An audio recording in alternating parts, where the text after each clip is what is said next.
ঘানায় ভয়াবহ বিস্ফোরণে ৫০০ ভবন ধস, বহু হতাহতের শঙ্কা।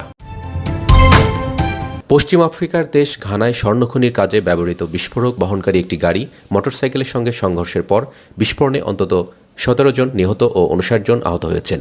দেশটি সরকারের তরফ থেকে হতাহতের বিষয়টি নিশ্চিত করা হয়েছে। বিস্ফোরণে ভেঙে পড়েছে ৫০০র মতো ভবন।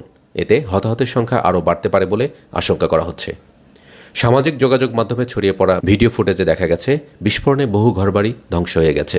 স্থানীয়দের দাবি, স্বর্ণ উত্তোলনের জন্য ট্রাকে করে বিস্ফোরক নিয়ে যাওয়া হচ্ছিল খনি এলাকায়। এ সময় ট্রাকেই বিস্ফোরণ ঘটে। এতে তৈরি হয় ভয়াবহ পরিস্থিতি। দেশটির পুলিশ এক বিবৃতিতে জানিয়েছেন, প্রাথমিকভাবে নিশ্চিত হওয়া গেছে যে স্বর্ণখনির জন্য বিস্ফোরক বহনকারী একটি গাড়ির সঙ্গে একটি মোটরসাইকেলের সংঘর্ষের ফলে এ বিস্ফোরণ ঘটে।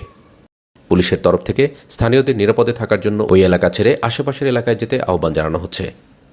দেশটির জাতীয় দুর্যোগ ব্যবস্থাপনা সংগঠনের এনএডিএমও উপপরিচালক শেজি সাজি আমিদুনু বলেছেন, ৫০০টির মতো ভবন ধসে পড়েছে।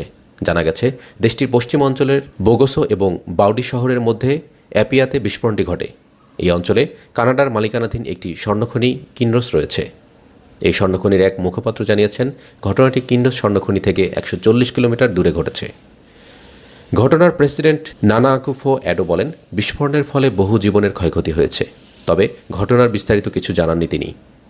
এক টুইট বার্তায় তিনি এই ঘটনাকে দুর্ভাগ্যজনক উল্লেখ করে হতাহতদের পরিবারের প্রতি সমবেদনা জানিয়েছেন।